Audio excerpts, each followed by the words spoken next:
Hello, and welcome to the 9th lecture on this course on chemical process design. This lecture is going to discuss the topic of pressure safety and will examine pressure wave consequence estimation, types of relief device and the various configurations in which they can be used, and the preliminary design of vapor phase relief headers. We'll start in the first part of this lecture by outlining how to calculate the explosion energy that results from the release of an unconfined pressure wave and what damage a pressure wave can cause. What we will see is that despite the lack of complicating factors such as debris, shrapnel, missile damage and so forth, that a pressure wave alone can have severe consequences, including causing death and or serious injury, the demolition of buildings and the complete destruction of a site in the region of a blast. Since this is just an introduction to the subject, our focus will be on the use of a simple scaling method that allows estimation of likely consequences at different radii from a blast epicentre. Now, just in case anyone watching this video has friends or family that were affected by the ammonium nitrate blast in Beirut in 2020, there will be a brief comparison between the scaling method and the satellite observable damage that was caused by this tragic event. If you have been affected by this, then firstly, my sincere condolences, and secondly, you may wish to stop the video when the first slide on scaling analysis ends. Let's start by thinking about compressed gases.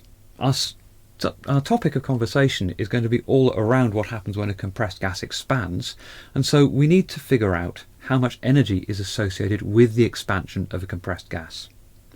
If you think back to your compressible flow courses, you will have come across things like the isentropic relations, and you'll realise that gases can expand isentropically, and this relationship here on the board allows the calculation of energy released due to the isentropic expansion of an ideal gas. So our burst energy E is related to the product of the initial pressure P1 multiplied by the vessel volume V1 divided by my heat capacity ratio gamma minus 1 multiplied by a group of terms that is 1 minus P0 atmospheric pressure over P1 to the power of gamma minus 1 over gamma. Now, when we calculate things like burst energies, we need a little bit of context. And so a useful context and a useful datum is to consider what happens when 1 kilogram of a fairly well-known explosive, trinitrotoluene, TNT, explodes. And the energy release associated with the explosion of 1 kilo of TNT is about 4.85 megajoules. So let's go through a quick worked example. Let's think about a laboratory gas cylinder. It should be something that most of you are familiar with. If you look in the laboratory, you'll find gas cylinders about this high, about that wide, and containing a whole variety of gases under pressure. So let's consider a cylinder of helium. Let's say that helium is stored at 300 bar, and helium has a heat capacity ratio gamma of 1.66. So if we estimate the internal volume of our gas cylinder as being roughly a 20th of a cubic metre, that's 20 centimetres in diameter and 1.5 metres high, then the burst energy associated with the expansion of that gas is about 2 megajoules. Now, that energy is just what would be released if we magically made the walls of this pressure vessel disappear. If suddenly 1 minute there was a gas cylinder containing 300 bar of helium, and the next minute all you had was 300 bar of helium in air, and that helium would then expand. That's where that 2 megajoules comes from. We're not talking about a vessel fracturing and sending lumps of shrapnel anywhere. We're not talking about knocking the head off a gas cylinder and seeing it go off as a missile. So the isentropic expansion of helium from 300 bar down to atmospheric pressure is about 400 grams if that volume of helium is a 20th of a cubic metre. So 400 grams of TNT is roughly a pound of TNT, and since the scaling analyses that we'll come across in a minute are in imperial units, we'll run with a pound of TNT, 454 grams. Just as a point of note, gas cylinders cause a lot more damage than would be caused by the explosion of a pound of TNT, and there are very, very good reasons why firefighters won't enter a burning building containing gas cylinders. That's because if you get an uncontrolled release of gas from a gas cylinder, if you, for example, knock the valve off or the valve becomes detached in other ways, then all that energy gets focused out as a jet, and what you have is a rocket. And previous damage investigations have shown that if gas cylinders become mobile in this way, they are capable of demolishing several walls before they leave a building. Now, the next logical question is if we can work out what the pound equivalent of TNT is associated with the expansion of a given volume and given pressure of gas, then what damage can it do? And we can get an idea of this damage by looking at likely consequences for pressures and by using a scaling analysis to relate them to the sorts of pound equivalent TNT we're talking about. So the workflow we're going to go through goes as follows. Firstly, work out the number of pounds equivalent of TNT in the explosion of interest. Secondly, look at the peak pressure required for a particular consequence you're examining. Thirdly, read off a graph to find the distance at which that consequence would occur with just 1 pound of TNT, and then scale to the mass equivalent of TNT that you've got using the relationship I've got on the whiteboard. Note that all these units here are in imperial units, feet and pounds. Right, so if we consider the consequences of overpressure, and if one goes and looks in the literature, you'll find lots of different figures for fairly similar types of consequence. And the reason is that typically blasts can come as long blasts or short blasts, and so a 1 psi overpressure for a very short period of time will cause a lot less damage than 1 psi overpressure for a considerable length of time. Since most process accidents involve long blasts, sadly, the figures that I've put here on the board are the overpressure's damages for a long blast. And if we just look through this table, we'll see that it's quite eye-opening what little overpressure can cause in terms of damage. Now, remember that 1 bar is about 15 psi, so 1/15 of a bar, 1 psi, for a long blast can make houses uninhabitable. 1/10 of that can shatter glass. If we move up to 3 psi, you can actually start to distort steel frame buildings, and at this point, unfortunately, serious injury is also common and there's a risk of fatality. If we move up into that region approaching a bar overpressure, 14 psi, we'll see that this will give you a 1% fatality rate in an exposed population, and you only have to go another 5.5 psi above this to get a 99% fatality rate in an exposed population. Remember, these are figures for long blasts. So what you do is you find tables of data like this, you look at the consequence you're interested in and find the overpressure to which that relates. Then we can use a graph such as the one that I've put here on the whiteboard. So let's run through an example. Let's say we've got a pound of TNT, and let's say the consequence we're interested in is train wagon demolition, and that is an overpressure, a long blast overpressure of 9 psi. So on the y-axis we'd read 9 psi, we'd draw across to our curve and drop down to our x-axis and find that our scale distance away from that blast epicentre where we could demolish a train wagon is going to be 8 feet. That is the demolition, that is the damage radius, caused by 1 pound of TNT. What we then do is scale to our actual number of pounds TNT equivalent that we've got, and since we're only concerned with 1 pound TNT, then the scaling's identical. So if we're looking at a 1% fatality rate, that would be a 14.5 psi overpressure, that's 6.7 feet.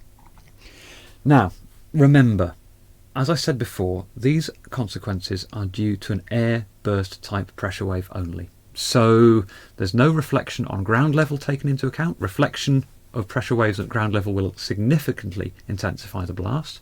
There's no reactive explosion taking place, as has happened in a number of fairly grim chemical side accidents. This doesn't take into account any damage caused by flying debris, for example shrapnel or missiles. This is just the consequences from the expansion of a pressure wave alone. Now let's move on to an example where we can actually compare the scaling method with observable damage. And in 2020 in Beirut there was a devastating explosion of ammonium nitrate in the harbour. It should have never happened, and it was estimated the explosive yield of this was about 1.1 kilotons of TNT equivalent. 1.1 kilotons is about 2.4 times 10 to the 6 pounds of TNT. It's a huge explosion. Now what I'm going to do is to work out some damage radii that are associated with an explosion of this magnitude. Then we're going to overlay those on a map and figure out what we can see from satellite data, and then compare the two to see how well the scaling analysis works. So a non-survivable overpressure is going to be 20 psi. And if we work out the radius that corresponds to that in the case of this explosion, we're looking at about 800 feet. If we're looking at the demolition of buildings, you're looking at an overpressure of 7 psi, and that would give you a radius of 1,340 feet. If you're looking at partial damage of buildings, you're looking at a radius of about 2,680 feet. Okay, so let's take these 3 damage radii and plot them on the blast epicenter that happened in Beirut. So here is a map of the Beirut harbour area. The scale bar that I've put on is 300 metres, and the epicenter of the blast was there in red, and what I've plotted there is the non-survivable radius. If we then plot on the other 2 points, building demolition and then partial demolition of buildings, we'll see that if we use the scaling analysis alone, the only region that should have been affected should have been around the dock that ship exploded at. However, this unfortunately is not the case. The Google satellite data had been relatively recently updated, and you can spend some time on that satellite data looking at where there is visual evidence of damage occurred. Some of the visual evidence is very obvious. There are flattened buildings, there are burnt out buildings, there are tags such as building closed or business closed or premises closed. And so the dotted line I've put here is my estimate of what the observable boundary of damage is using satellite derived data from Google Maps. And unfortunately, it's very sadly evident that that red dotted line is a heck of a lot bigger than the partial demolition blast radii calculated by our scaling method. And of course there's a very good reason for this, because don't forget, right at the outset we said that this scaling method is for unconfined air blast explosions only. The complex topography around a city, and especially a harbour, will focus a blast and intensify that blast. And one of the reasons of the mismatch between the simple scaling analysis and the satellite observable damage is the blast focusing. Another, of course, is that there is a massive amount of flying debris which will cause its own damage. So please do remember that if you use the scaling analysis, it is going to give you a best case scenario of the damage that can occur. As we can see, the worst case scenario can be many times worse. So let's finish by looking at some selected process accidents, just to remind you that unfortunately the process industries have a checkered history in terms of safety. In 1974 in the United Kingdom was one of the worst chemical safety accidents that had occurred up until that point. There was an ignition of a vapour cloud of cyclohexane at a plant up in Lincolnshire called Flixborough.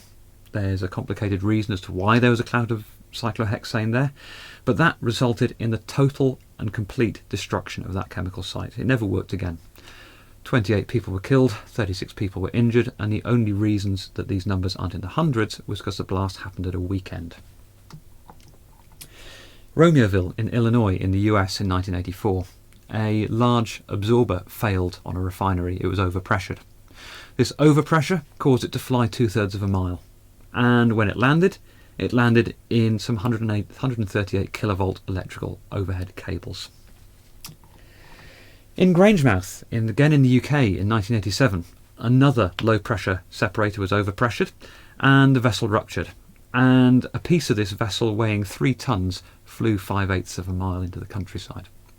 So hopefully this alone should motivate us to say that adequate protection against overpressure and adequate protection against burning liquid expanding vapour explosion, or BLEVE, is integral to any design. So let's recap a few key points. Large vessels at high pressure have considerable explosion energies. Damage caused by pressure waves alone can be considerable. Real blasts will have these effects combined, of course, with shrapnel damage and missile damage, with radiant heat and a number of other mitigating factors. We've outlined a method for consequence analysis based on unconfined pressure waves at sea level. But we also saw that when we compare predictions from this method against real satellite observable data, we can see that the real cases can be far, far more damaging and the damage radii far more extensive than that based on the approximate methods that we've outlined. So overpressure protection for process equipment is absolutely vital, because the last thing we want to happen is any overpressure that causes blasts and damage.